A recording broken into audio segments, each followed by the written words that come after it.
আসসালামু আলাইকুম। সবাই কেমন আছেন? এই তো আলহামদুলিল্লাহ, আমিও ভালো আছি। তোমরা কেমন আছো? আজকের কিছু কথা বললাম।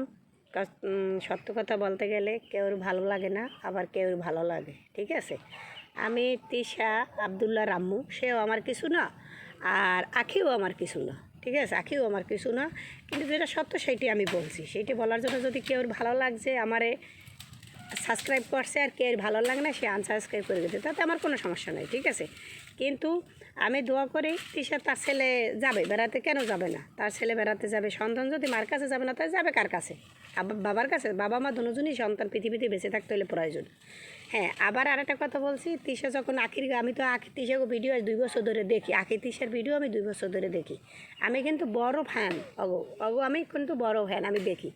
কিন্তু তিশার ঘরে যখন ছিল, কিন্তু তিশার চাইতে আখির চলাফেরা খারাপ ছিল, করছে মিডিয়ার জগতে। কিন্তু আমরা মিডিয়া জগতে সবাই আসছি, আমরা মিডিয়া জগতে আসছি। ঠিক আছে, কেউ চলাফেরা টাকা ইনকাম করতে যাইয়া যে উল্টাপাল্টা চলাফেরা করবে, এই কথাগুলো বললে আমি খারাপ হইয়া যাবো, এটাও তো কোনো কথা না। এটাও কোনো হ্যাঁ, আমার কালকে কষ্ট লাগছে এই কথা যে আমি আমি ওর বড় ফ্যান ছিলাম, এটা আমি মানি। কিন্তু যেহেতু তিশার কাজ দিয়ে আজকের 4 মাস ধরে খালি তিশার গান, আখি ভালো না, আবার তিশা ভালো না, আখির দোষ তিশা গুণে, তিশার দোষ আখি বাড়ি করে, আখির দোষ। এটা কেমন একটা কথা? হ্যাঁ, ঠিক আছে, কিন্তু আখির বাবা শ্রদ্ধ মানুষ, সে 5 ওয়াক্ত নামাজ পড়ে, তার নবীর সুন্নতি, তার দাড়ি, তার মাথায় টুপি, আলহামদুলিল্লাহ আমি অনেক খুশি। কিন্তু এই জন্য যে আখি টাকা কামাই করতে যাইয়া হিন্দু বেশ ধরবে, এইটা বলতে যাইয়া আমি এখন খারাপ হয়ে গেছি না? হ্যাঁ, ভালো, আমি যদি খারাপ হই তোমাদের কাছে আমার ভালো লাগবে না। একটা মানুষ সবার কাছে ভালো হইতে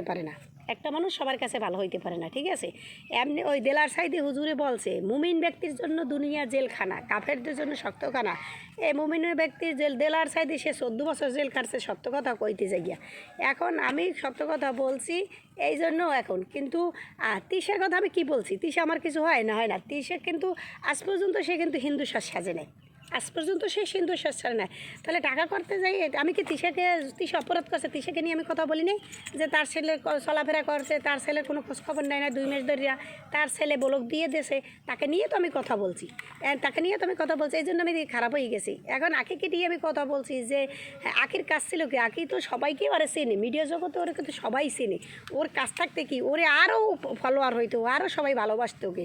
যে আমি মিডিয়া জগতে কাজ করতে যাইয়া ওই তিশার ঘরে থাইকে যে চলাফেরা করছে, তার চাইতে আখি আলহামদুলিল্লাহ ভালো চলাফেরা করে। ভালো চলাফেরা করলেও মানুষ তাকে চেনে, আর খারাপ চলাফেরা করলে তাকেও মানুষ চিনি। কিন্তু টাকার জন্য যে আমরা এত নিচে যাব, সেটাও তো কোনো কথা না।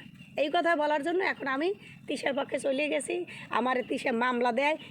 তিশা কেন আমাকে মামলা দেবে? আমি কোনো অপরাধ করছি? আমার স্বামী কোনো অপরাধ করছি? আমার সন্তান যদি আমার আবদুল্লাহ আফসানা যদি ওর বাবার কাছে 4 বছর যদি এইভাবে থাকতে, তাহলে আমি কি করতাম? আমি কি তাকে ছাইড়ে দিতাম? এখানে আমি তিশাকেও নিয়ে আমি কথা বলি। তিশা অপরাধ করলে আমি তিশাকে নিয়েও কথা বলি। তিশা অপরাধ করছে, আমি তিশাকে নিয়ে কথা বলছি। তিশাকে নিয়ে আমি কথা বলছি। তিশা অপরাধ করছে, আমি কথা বলছি। আবার আবদুল্লাহ রাব্বু অপরাধ করবে, তাকে আমি তার সংসার করি সে না, যে অপরাধ করবে তাকে নিয়ে আমি কথা বলবো। এটা কেউ ভালো লাগলে লাগুক, না লাগলে না লাগুক। কেউর ভালো লাগলে সে আমার ভিডিও দেখবে, কেউর ভালো না লাগলে ভিডিও দেখবে না। এতে যদি আমার কোনো অপরাধ থাকে, সেটা আমি অপরাধের জন্য আমি দেয়। কিন্তু আমার কথা কষ্ট হয়েছে একটাই, কালকের বাবা মার কারণে ছেলে মেয়ের কারণে বাপ মা জাহান্নামী হবে, আবার বাবা মার কারণে ছেলে মেয়ে জাহান্নামী হবে।